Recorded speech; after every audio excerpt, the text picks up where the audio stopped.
Ciao ragazzi! What's up, guys? I'm Madeline. I'm Scarlett.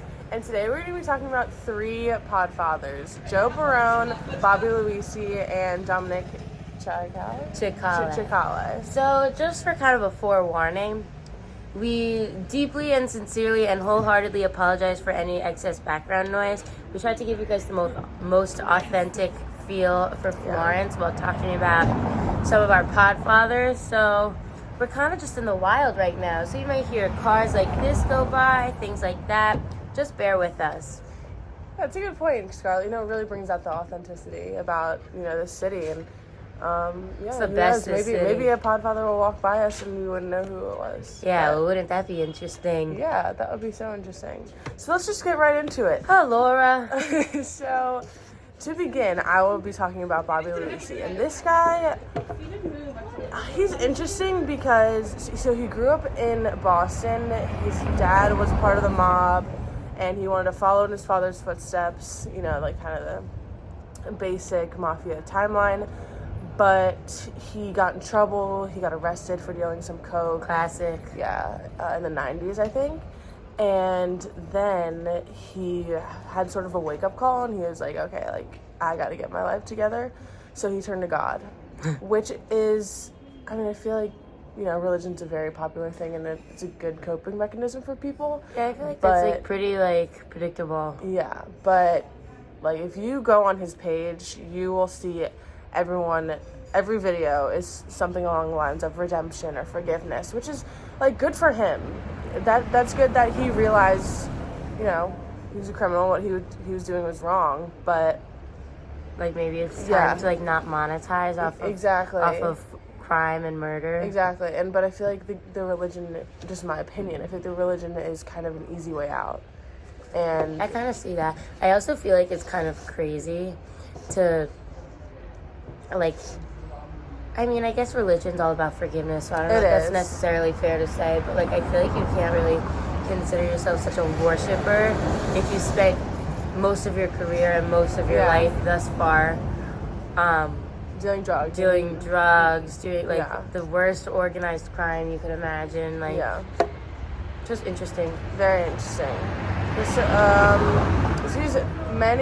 I'd say his episodes are 20 and 30 minutes long, and sorry guys for the loudness, but another way of advocating for his beliefs is, I think he wrote a book, and all of his podcasts are mainly focused on religion, but that's better than continuing his crimes. And also his father passed away, and his father passing away, I think, was a huge part of his wake-up call, that he needed to get his life together, because his father passed away while Bobby was in jail. I'm pretty positive. Oh, he never got to say bye. Yeah.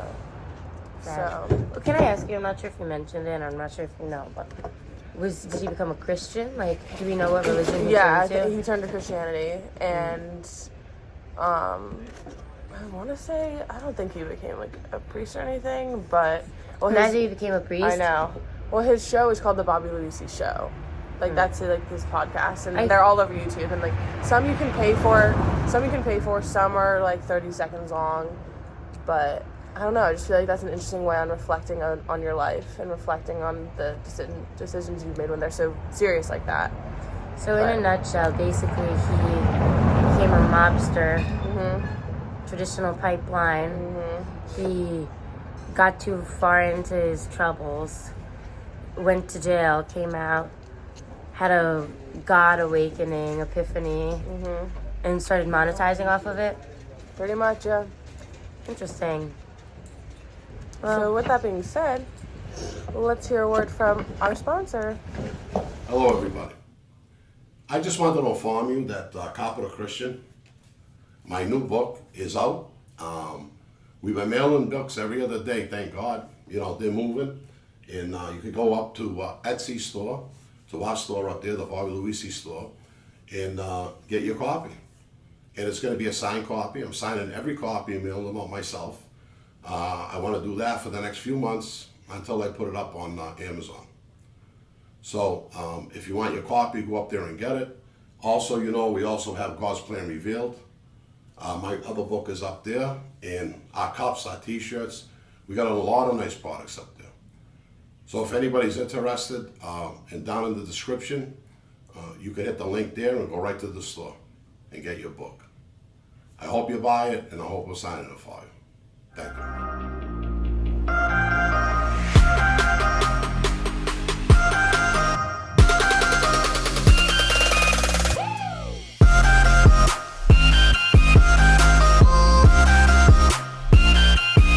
Mobster turned Southern pastor claims he has information that could help solve the Gardner Museum art heist. The former gangster gave his first TV interview to our Bob Ward, and as Bob explains, the former mobster might have given the feds a big-time clue.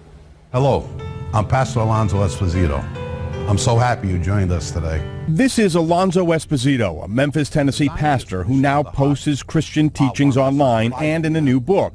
But before he was Pastor Esposito, before he went into witness protection, he was Bobby Luisi Jr., a made member of the mob. My main business up there was loan sharking, bookmaking, extortion, and drugs.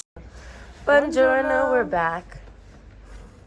So, now we're going to get into talking about Dominic Cicali. It's kind of another similar story of spent time in the mob, hit rock bottom, went to prison, came back, and had like a rejuvenation, started monetizing off of YouTube, hence the term Podfather. So Dominic was born in the Bronx. His birthday is undisclosed on the internet. If you try to find it, you literally can't. I feel like for all three men that we researched, it was kind of difficult to find information because, I mean, at least for me, you're not supposed to know about Yeah, them. you're not supposed to know, and I feel like they're only supposed to be known for their episodes and for their podcasts. Yeah, but like Dominic, in his episodes, like he really like keeps telling the same story over and over again, like just like talking about his story. And at first I was kind of confused about if it was just like poor YouTube etiquette, because he was talking to people like he was like, yeah, like Monica, like nice to talk to you, like things like that. And I was like, that's a little interesting, like that's not really how YouTube is conducted. Did he like interview other like I'm kind of thinking it was a live stream, but he didn't really make it clear that it was a live stream. But so what I was kind of getting at is like all of the comments were like kind of negative. Like his fans are not really fans. Like someone was like, this guy tells the same story over and over again. Another person was like, how am I supposed to support this person? Did you see how many like subscribers he had? Like, was it a good amount? Like a good amount. Yeah. Like I want to say around 100,000. Yeah. But anyways, so he was a former captain in the Bonanno crime family. He became a made member in the early 2000s and was involved in like a bunch of different criminal activities, racketeering, murder, and in 2006, he faced charges for his crimes. Do you know what he got arrested for? Like everything, pretty much. Yeah. He made the call to cooperate with the police, which kind of gave him an easier sentence. He was only in prison for 7 years, but when he came out, he decided to start his YouTube channel, the Mafia Roundtable / Cicali's Corner Unfiltered, where he shares firsthand accounts of his experiences in organized crime. Yeah, I feel like that's like the same exact thing that happened to Bobby Luisi. Pretty much, and it can be found on the podcast app also and Spotify called Mafia Roundtable. He also is pretty active on Instagram as kind of just a regular Joe Schmo. His account is Dominic Cicali, and it's a bunch of like selfies of himself. Yeah, that's funny. How old is he, do you know? I want to say around middle age. Okay. That's interesting. Very interesting. Yeah, that's kind of all for him. It's just like another story of like authenticity of redemption and kind of coming back. But it's interesting how we as a society really just like allow these bad people to come back and monetize off of their bad experiences. Exactly. Literally making money off of it. Yeah, like he's making money off of the fact that he murdered people. Yeah. But like I said about Bobby, I feel like it's harmless. It's a harmless way to like get back into society. Into society. And it kind of just really shows the sign of the times. Like that would not have been able to be the case for many of our other mobsters in the past. Not at all. So yeah, should we turn it back over to our sponsors? I think we'll have one more word from our sponsors and then get right back into it. Alora.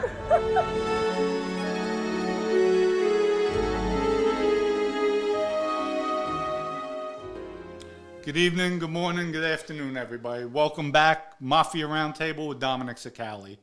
Please hit that subscribe button. Thank you. We're getting those subscribers up. Greatly appreciated. Oh, what a day today. What a day.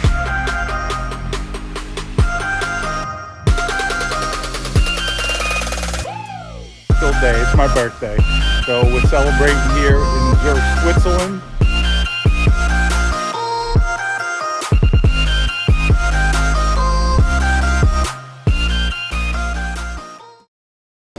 Welcome back, everyone. Our third and final Podfather is Joe Barone. Okay, so actually researching him, there are two men named Joe Barone. One was an NFL announcer or Tricky. spectator or something, and he actually passed away in I don't know too much about sports. I think he passed away in maybe 20 something. I don't know, That's sad. a couple years ago. So then this kid was actually born in Florence. This Guy was actually born in Florence, but he was not a Podfather. Don't be mistaken, to the actual Joe Barone, who was also an associate of the Bonanno family. It's interesting, both of them. Yeah, from NYC. Two Bonanos from NYC turned Podfathers. Exactly. What are the odds? And there's probably so many more too, but I mean, we'll see when our fellow classmates show us their podcasts. But Yay. circling back, he is owner of the Goodfellow podcast, and all these kind of have the same, general goal, reflecting on the past life in the mafia, the past life in the mob, finding themselves, talking, interviewing ex-mafiosi too, and important people of the community, and just really searching for redemption. And I feel like out of all the Podfathers, I saw a lot about Joe's, he's very family oriented, and I think that a couple of his family members have been on a few episodes, but I wonder how they feel about it. I know. It's gotta be a tricky situation. Yeah. He spent 36 years in the world of organized crime, and for 18 of those years, he worked as an undercover FBI informant. Yeah, that was also really interesting to look up. And he had a lot of cool stories about his undercover, his time undercover. Yeah, Joe's story is really just a story of betrayal, loyalty, and revenge.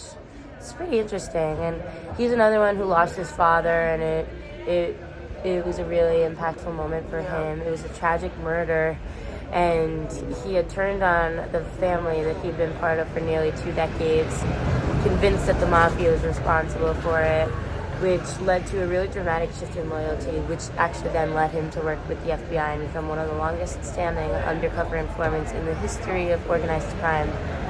Talk about betraying the Omerta. I know, Code of Omerta. Yeah. Yeah, and also in addition to those interviews, he'd been on a bunch of different platforms like Vlad TV. I don't know if you've heard of that. No, I read that before, about him. but he on that had really recounted his father's involvement in organized crime. It all starts with the father. It always starts with the father. Well, the Podfathers. Yep. Yeah. But I feel like also the father-son connection is just so significant in the world of the mafia, and the history and the upbringing of it all. Yeah, I guess there's always the father tied into a redemption story here, which is pretty interesting to see. Definitely. Well, on that note, thank you, everyone. It was really great talking to you. I know you guys didn't talk back to us, but we had fun with our friends. And comment, and subscribe. Look into some of these Podfathers. I'd say my favorite was honestly Dominic. Yeah, I soft spot for Dom. Yeah, his. I don't know. It was definitely the most entertaining and the easiest watch. Even though he was a little bit repetitive, easiest watch. Easiest watch, and I feel a sense of loyalty to him coming from Queens.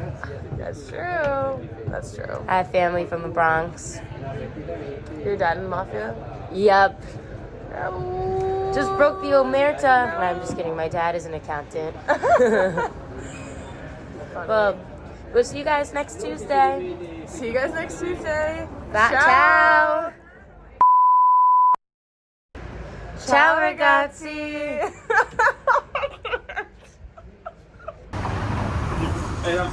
We just want to film our podcast. We're Podfathers. Buongiorno. Oh wait, I was not ready. Buongiorno, we're back. Welcome back. So, whatever. We're just gonna keep it going. So, now we're talking about Dominic Cicali. Another pretty similar story of kind of a hit rock bottom after their time in the mafia and had an awakening. Let's read it. Buongiorno. Wasn't ready. All right.